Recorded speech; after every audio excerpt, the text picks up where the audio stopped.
Hello friends, आजचं आपलं पहिलं सेंटेन्स आहे, मी तुला बाहेर जाऊ नकोस असे सांगितले होते. I told you not to go out. I told you not to go out.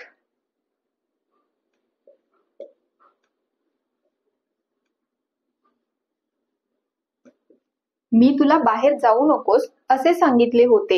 I told you not to go out. Say I told you not to go out. Next sentence, मी प्रचंड traffic मध्ये अडकलो आहे. I am stuck in heavy traffic. I am stuck in heavy traffic.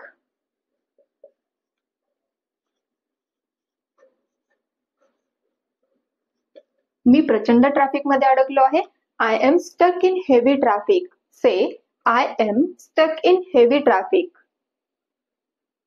Next sentence, मला माझ्या फोनची battery charge करायची आहे. I need to charge my phone battery.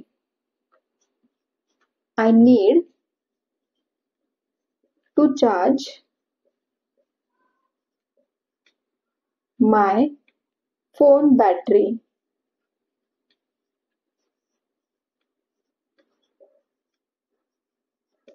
मला माझ्या फोनची बॅटरी चार्ज करायची आहे.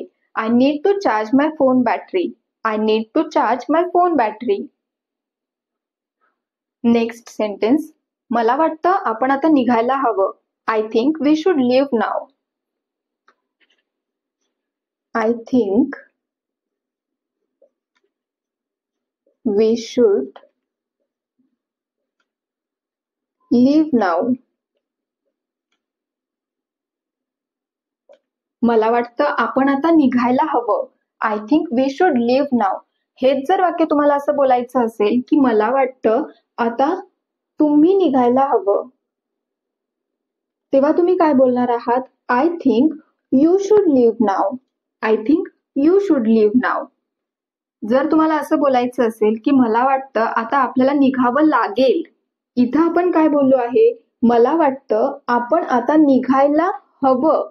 पण निघायला हवंच्या ऐवजी जर तुम्हाला बोलायचं असेल की निघावं लागेल,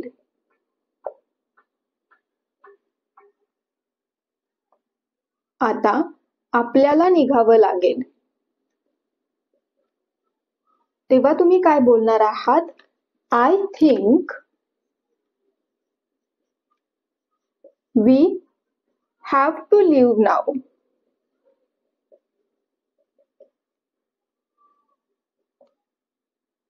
शुड आणि हॅव टू मध्ये डिफरन्स काय आहे बघा. शुड म्हणजे एखादी गोष्ट करायला हवी आणि हॅव टू म्हणजे करावी लागेल. म्हणून आपण इथं हे सेंटेन्स कसं बोललो आहे? मला वाटतं आपण आता निघायला हवं. हवं असं जेव्हा बोलायचं असेल तेव्हा आपण काय बोलणार आहे? I think we should leave now. जर हेच तुम्हाला असं बोलायचं असेल की मला वाटतं आपल्याला आता निघावं लागेल, तेव्हा तुम्ही काय बोलणार आहात? I think we have to leave now. जर तुम्हाला बोलायचं असेल की मला वाटतं आता मला निघावं लागेल, तेव्हा तुम्ही काय बोलणार आहात? I think I have to leave now. अशा पद्धतीने हे सेंटेन्स तुम्ही बोलायचं आहे. नेक्स्ट सेंटेन्स, तू मला 1000 रुपये उसने देऊ शकतोस का? तुम्हाला एखाद्याला विचारायचं असेल की तू मला 1000 रुपये उसने देऊ शकतोस का, तेव्हा बोला can you lend me 1000 rupees.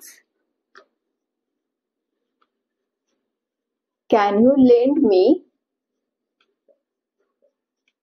1000 rupees.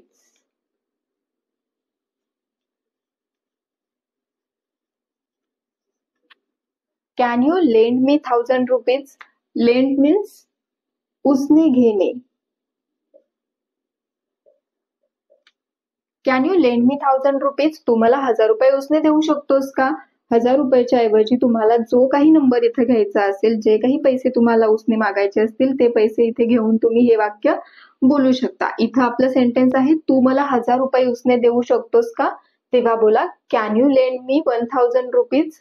किंवा जर तुम्हाला बोलायचं असेल की तू मला 5000 रुपये उसने देऊ शकतोस का, तर तुम्ही काय बोलणार आहात?